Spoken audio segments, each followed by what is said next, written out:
आपण मुली किती इंडिपेंडंट झालो ना तरी लग्नाबद्दल आपले विचार हे टिपिकलच असतात। प्रत्येक मुलीचं स्वप्न असतं की लग्न आपण जिथे लहानाचे मोठे झालो तिथेच व्हायला पाहिजे। माझंही असंच स्वप्न होतं, पण सिच्युएशनप्रमाणे आपल्याला डिसिजन्स घ्यावे लागतात।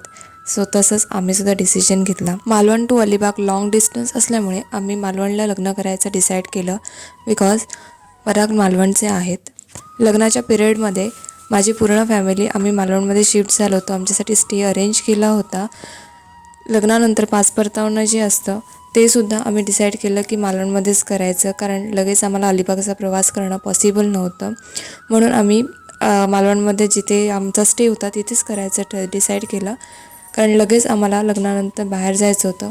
पण खरं सांगू का, आम्ही मालवणमध्ये जरी शिफ्ट झालो लग्नासाठी तरीसुद्धा मला कुठल्याही गोष्टीची कमी पडू नाही दिली, कुठल्याही गोष्टीची कमी पडता नाही याची पूर्णपणे दक्षता परागने घेतली होती। आणि माझ्या एक्सपेक्टेशनपेक्षाही जास्त मला तिथे मी एन्जॉय केलेलं होतं लग्न। आमचं असं डिसाईड झालं होतं की एंगेजमेंट अलिबागला करायची आणि लग्न मालवणमध्ये करायचं, कारण तेच पॉसिबल होतं डिस्टन्समुळे।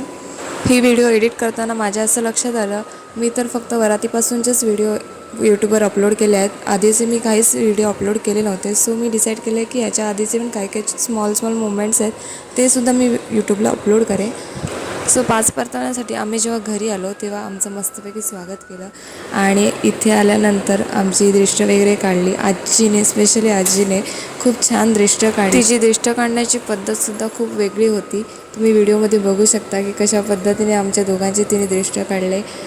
एकंदरीत ही सगळी प्रोसेस मी खूप एन्जॉय करत होती आणि माझं जे एक्सपेक्टेशन होतं लग्नाबद्दल त्याहून अधिक म्हणजे खूप जास्त मला मिळालेलं आहे। सो एकंदरीत मी खूप खुश होते आणि सर्व प्रोसेस मस्तपैकी एन्जॉय करत होते। आणि मी आपल्या चॅनलवर लग्नाआधीचे पण माझे काही मोमेंट्स आहेत ते पण पोस्ट करणार आहे। So stay tuned, bye, thank you for watching.